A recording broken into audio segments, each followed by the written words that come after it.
My name is Emily. I'm 27 years old, a single mother, and I have an 8-year-old son. I work as a freelance nurse, specializing in elder care. I love helping people, and for months, I worked at a care center where I was quickly promoted to head nurse. It felt like a major accomplishment, but soon after the promotion, strange things began happening. At first, I noticed constant fatigue. I'd come home from work completely exhausted, even on days that weren't particularly busy. My body felt heavier than usual, and I started getting frequent headaches. My mom noticed something was off and asked, "Emily, are you overworking yourself at the new job?" But I didn't know how to explain it. The exhaustion was overwhelming. In the clinic, I had a colleague named Megan. We had always been cordial, or so I thought. It wasn't until a meeting with management that I discovered Megan had been spreading rumors about me. She complained about my work and made up lies about things I'd supposedly done wrong. I was shocked. I couldn't believe it. I'd never had any issues with her. When I confronted her, asking why she was lying about me, she just smirked and refused to answer. After that meeting, I began to feel worse. Every time I was near Megan, I'd feel a sharp pain in my head and shoulders, like something heavy was pressing down on me. I brushed it off at first, thinking it was just stress, but my colleague Sophie felt it too. Whenever she passed Megan's desk, she mentioned feeling uneasy, like there was bad energy surrounding her. Then came the changes in my body. One evening, after yet another exhausting day, I noticed my stomach was getting bigger. It looked swollen, and even my son asked if I was pregnant. My brother teased me about gaining weight, but it felt different. I bought all sorts of detox drinks, thinking I might be bloated from junk food, but the swelling only got worse. After 2 weeks, I was spending way too much on remedies that didn't help at all.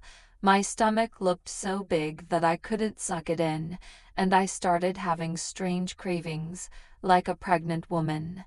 One Thursday at work, I had an unbearable headache. I took 2 painkillers and went home early. After showering, I told my mom, "This headache won't go away, and nothing's helping." She gave me a bottle with some homemade remedy my grandmother used to make. It tasted awful, like it was mixed with strong alcohol and herbs, but I drank it anyway. That night, I had the most bizarre dream. In the dream, I was in the bathroom, and when I went to urinate, thick, dirty blood came out. I was horrified. Then, a strange creature, only a head, torso, and thin legs, came out of me in pieces. I panicked and tried to clean it up, but a woman appeared and said, "Don't throw it away. I'll take care of it for you." She promised to bury it behind my house and keep it under control. I wasn't scared. In the dream, I felt a sense of relief. When I woke up, my stomach was flat again, as if nothing had ever been wrong. It freaked me out. I confided in my friend Laura at work, and she suggested I see a spiritual healer.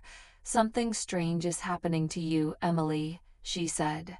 A few days later, I met with a healer named Nora. The moment I walked into her shop, she told me there was something dark attached to me. She didn't even let me finish explaining before she began shouting, telling me I was carrying something sinister on my back. She asked if I had eaten or drunk anything someone had given me at work. I hadn't, but as I sat there, I suddenly had a vision of Megan standing behind me, spitting some kind of white substance on my back. Nora wasn't surprised. She said, "I knew it.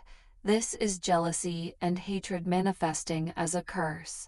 She told me my ancestors were protecting me, but that I had come just in time. She then performed a cleansing ritual, bathing me in leaves, smoke, and reciting ancient words. The whole time, I felt strange, like something heavy was being lifted off of me. After hours of the ritual, Nora asked, "How do you feel?" For the first time in months, I felt light, like I could finally breathe. The exhaustion, the headaches, the heaviness in my shoulders, it was all gone. I was stunned. Nora didn't tell me who had sent this curse, but I had a feeling it was Megan. Even though she smiled and acted like everything was fine at work, I could sense something darker behind her actions. Nora gave me a small charm to protect me from further attacks. She warned me to return in a few days to strengthen its power. I followed her advice and went back to her shop. Since then, I haven't had any problems with Megan. My energy has returned, and life feels normal again. Whether Megan tried anything after that, I'll never know, but I'm glad I got help before things got worse.